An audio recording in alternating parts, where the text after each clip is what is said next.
First of all, welcome to our 40th annual Halloween costume. Beer drinking and brat eating and fun. It's going to be great. I'm very happy with the way God of War 2 came out. Provided we hit our mark, I was pretty confident that our sales would be better than God of War 1, but I was rather skeptical that our reviews would be. God of War 2, I think at the end of the day, probably equaled, if not slightly exceeded the first, which I was not expecting, and it was quite satisfying. I can't believe I'm fucking doing this. I deserve this one then. This is the final chapter. So I think big goals for me are to finish this off in such a grand, epic fashion, something that is truly befitting of what we've done, what we've set up in 1 and 2. All right, this is where we made the story. God of War 2 ended up being everything we ever hoped it would be, and probably a bit more. It got reviewed very well. I honestly feel like it was probably about as good a game as is likely to be made on the PS2, and I'm very proud that we managed to do that. Oh, one big family here at SCEA.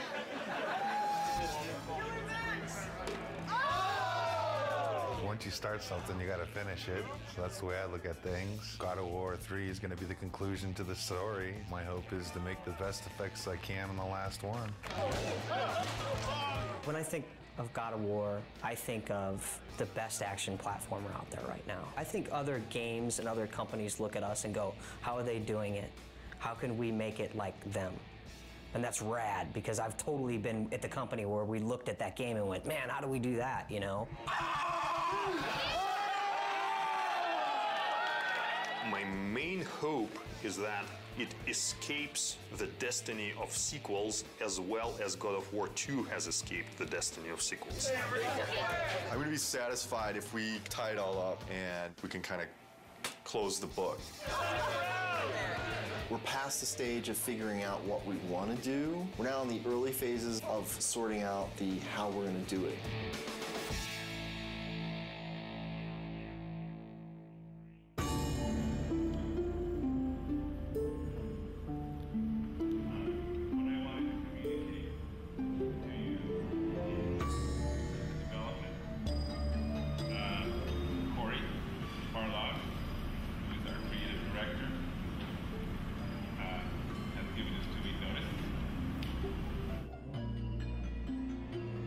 Next Friday will be my last day at Sony Santa Monica. The bomb was dropped. It was somber and everyone was quiet and no one said anything, and perhaps there was a tad bit of shock. It's killed me because I really didn't want to say something, but it's just nothing you can say is going to come across as anything but you're an asshole. When I heard that Corey was going to leave was kind of annoyance more than anything. It's, you know, it takes a long time to make a successful team as much as a successful product. It's always a pain when a key person in that team decides to move on. First emotion we felt was just shock. Didn't see it coming, didn't expect it. It's like dropping a bomb. Well, it was disbelief, obviously. I thought he would be the last one to leave. Incredibly bummed out, like very, very disappointed. You know, you're never really prepared for something like that, you know? They don't warn you very well either. They just kind of spring it on you. It was kind of a bit of a shock. I never expected that Corey would leave the project, so. But once the initial shock died down, I couldn't help but being a little bit happy for him, so because he was getting to try new things. It kind of puts us in a little bit of turmoil for now, but I think we'll work it out. I'm glad he has the balls to stick to whatever it is that he wants, but I'm also a little pissed that he's leaving us in the lurch, just kind of like holding the bag. I mean, I know I want to be here. If he needs to be someplace else, that's what he's got to do. And I think it's better that it happened at this stage in the project than a year from now, obviously. It obviously is a very difficult choice and a difficult time and not a very happy choice to be making. But, you know, on the horizon, the doors are opening. Of course, it's hard to imagine someone stepping into Corey's shoes. He's amazing. Many people wondered whether we could do God of War 2 without David Jaffe, who did God of War 1, and I think we succeeded at that. I think we can succeed at creating a third version without Cory Barlog. I think it's kind of neat, actually. A different director for each chapter.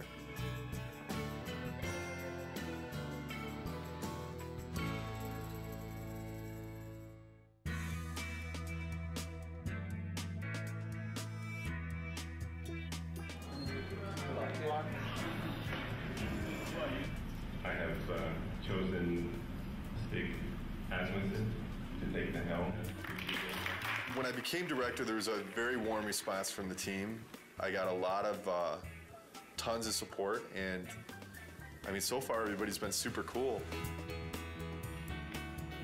I look back on how Corey handled things and how Dave handled things, and I draw inspiration. I think the most important thing that I got from both of those guys is the fact that they were themselves.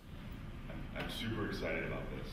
You know, this team kicks ass, you know, and it's said a lot, but this type of situation, the kind of garbage that we've been going through in the last month, as far as I'm concerned, this team's second to none. But Stig is fucking amazing. Stig's a pretty good leader, I think mostly because you're probably afraid of him when you first meet him. The entire team really respects him. Everybody communicates well with him, and he's not unfair with any of his decision makings. From my perspective, he is much more easier to work with. He is much more structured and engineer friendly.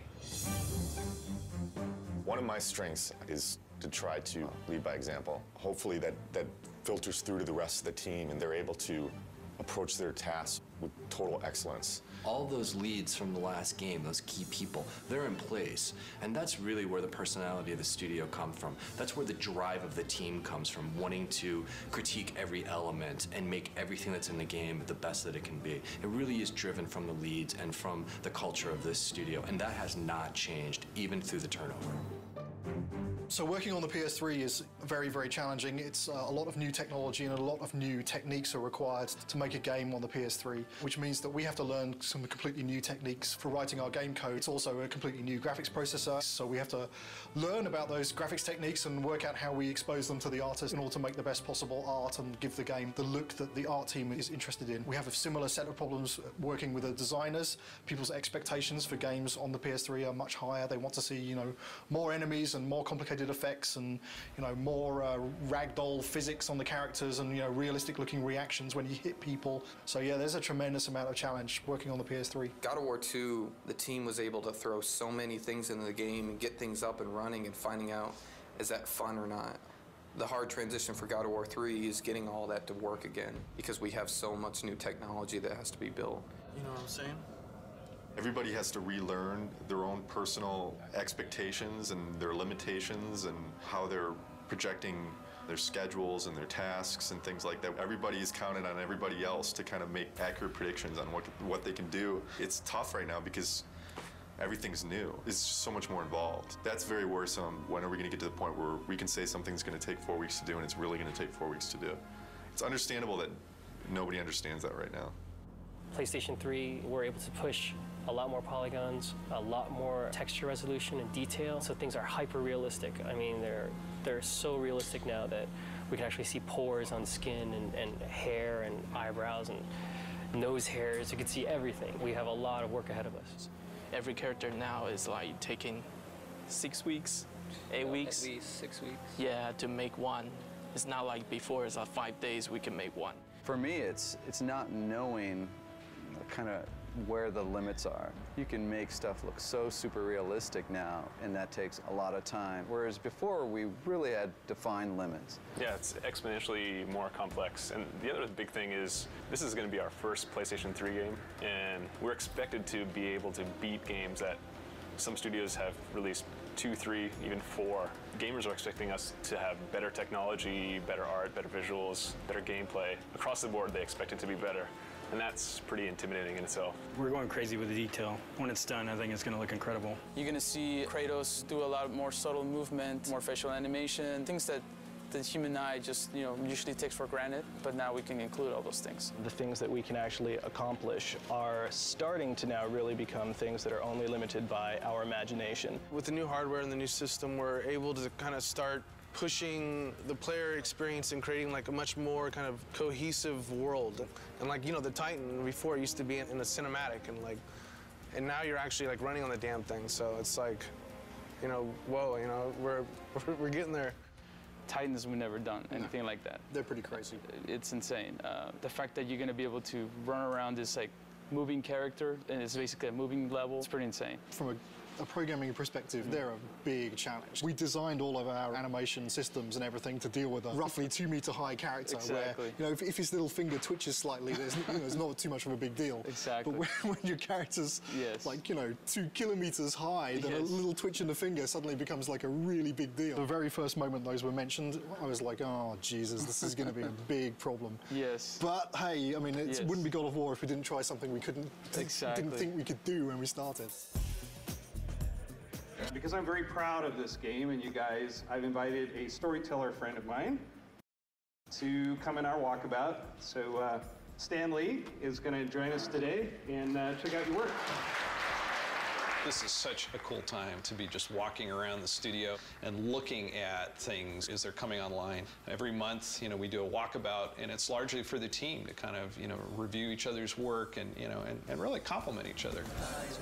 It's a big studio now, there's like 80 people here, and really it's impossible to keep on top of everything that any given part of the group has been working on. It's an opportunity for everyone to see what cool stuff has been going on in the studio. It's a good way of making everyone realize that they're part of a big machine at this point. Plus, everything looks better after you had a couple beers, so it helps to make your stuff look better. Everyone's out to get Kratos. These are all, so Olympus, the gods, and they're all bad.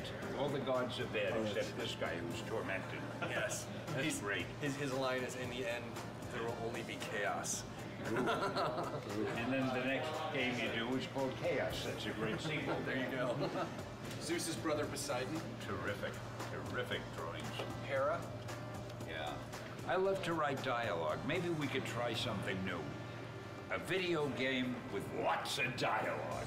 I'm sure it would sell like a bomb. And I love the way this hand is there. Oh, gosh. Oh, yeah, and then when he moves the hand, we'll like make that to kind of get destroyed a little bit and get all kinds of dust flying off of it. This is one of the best things I've ever seen. Cool. That is beautiful.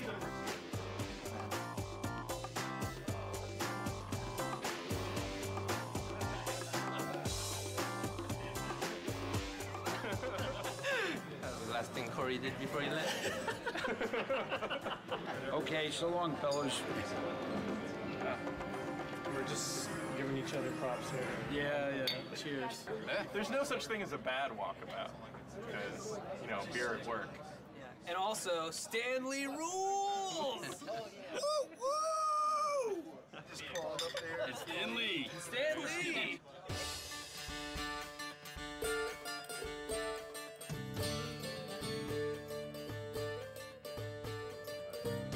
I'm fine with it as long as we make it seem like it's in-game as much as possible. I'm still learning every single day, and I imagine that process won't ever end. And there's so many things that you can learn from every individual on this team. Stig is kind of man of the team, very easygoing, very casual, but he's also extremely intelligent, very thoughtful. I think the thing that's been successful for him is that people just want to help him out. They just want to make a good game. Stig just keeps pushing along. He's got 2 brand new twins at home, and yeah, it just keeps on going. He's got this other baby, this big baby on his back right now, so he's doing great. Since last Halloween, made a lot of progress. We've got the story of the game done. We've got the whole design direction completed. 3 months from now, we're going to be doing our press event. Everyone gets to go home early! The first couple times when Stig addressed the team, it was so clear how nervous he was. He would kind of stumble on his words, and he'd literally, turn red, like a stoplight. It was really kind of endearing. But then to watch him sort of evolve, and honestly, I think I was a little bit concerned that, our game director is our public face. And we actually gave him, some media training. And Stig actually asking people, he says, honestly, I don't want to think about all this stuff. I just want to be myself. Is that okay? And they said, you know what? Absolutely. That looks good. Oh, wow. That's how tall Kratos is. He's probably closer to the size of this guy. Will is our stand-in Kratos when Kratos isn't here.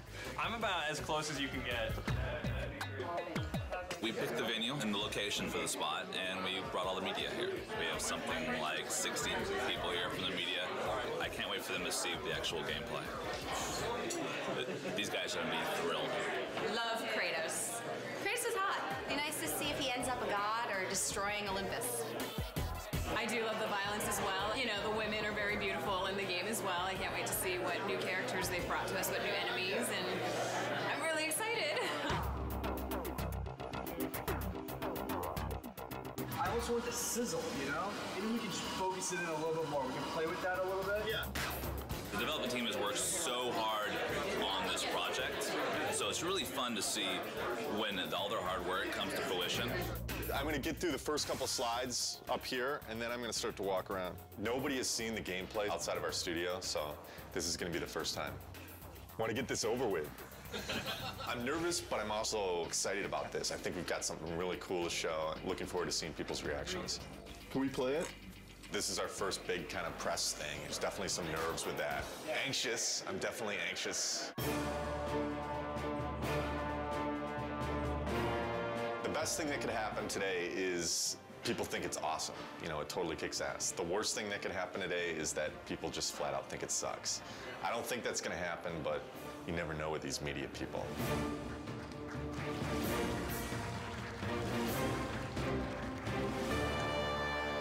What is the vision for God of War 3? We want to define this generation with this game. We're going to take a close look at him. I'll talk about some of the features that we're using on him. Here he is. We've got blended normal maps on him right now, so you can see the realistic muscle flexing. I would imagine that we've got one of the most advanced systems for that in the industry right now. The battle's in full swing. The god Helios is in battle with a massive Titan. And Kratos is going to launch into battle and start doing some damage on the grunts here. Now, Todd can easily just grab one of the grunts by pressing circle, and if he continues pressing circle, he can beat the crap out of him. But if he presses triangle, then he can rip them apart. If he presses X, then he can throw them. And one more move, square uses it as a battering ram, and then he can take it, mash circle, smash his head against the wall. And all these moves are interchangeable. Meet our latest AI, the Chimera. Part snake, part goat, part lion. Todd has just unleashed the cestus on him, and you can see it's a brawling weapon. Now, the way the Chimera works is it's a three-stage enemy. First, you fight the snake stage, and then it changes its stance, and you fight the lion stage. We're really having fun with gore on this game. Entering the Cyclops. Every action that the Cyclops makes is a direct reaction from the pain that Kratos is inflicting on him.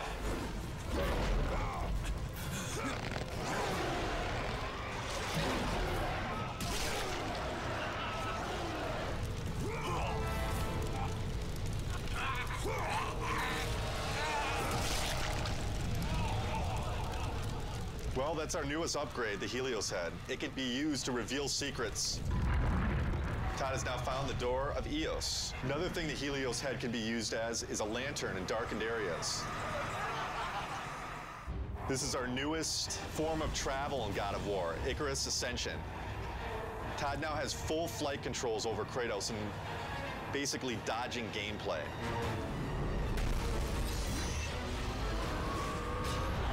That's it. Oh my God, fantastic. It was great. It was phenomenal. I mean, like, I thought that I had a concept of what it would be like, but this pretty much blew everything completely out of the water. We're putting a lot into this game. I said I think this game needs to be a defining game for this generation, and I truly believe it will be. I can't comment on what the future holds for the series because, you know, I'm focused on God of War 3 right now, but this is God of War is, this is it. This is the end of the story. We got a lot of work to do, so there's no time for relaxing, that's for sure. E3 is obviously a big thing. We got to get this playable to the public, what we just showed on the demo here. We're in pretty good shape for that, but we got to get the game done. We still got a lot of work left to do.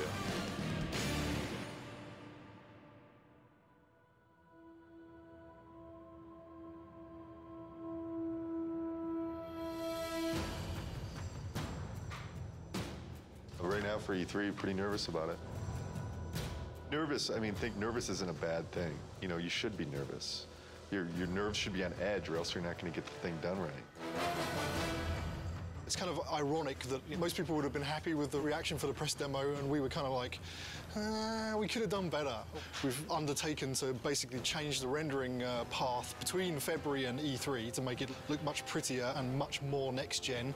We have this amazing capacity to never know when to stop. Hopefully it'll all come together. I think it will. It's looking very nice. We definitely know how to pressure ourselves. This team sets the bar really high. We could settle for a lot less and probably be a lot closer to being done, but with this group, they're never satisfied. Yeah. We never do things the easy way. Personally, I'm worried, but then I think it's good that I'm worried because that forces me to actually get this shit done. Good. There's definitely pressure, self-created pressure, and then pressure from other departments just to get everything done. We're all just trying to do our best. I think the most pressure we get is from ourselves. Every team is always looking at the other team's work and commenting and critiquing. So we're really pushing each other the most, I think. It's a lot of back and forth.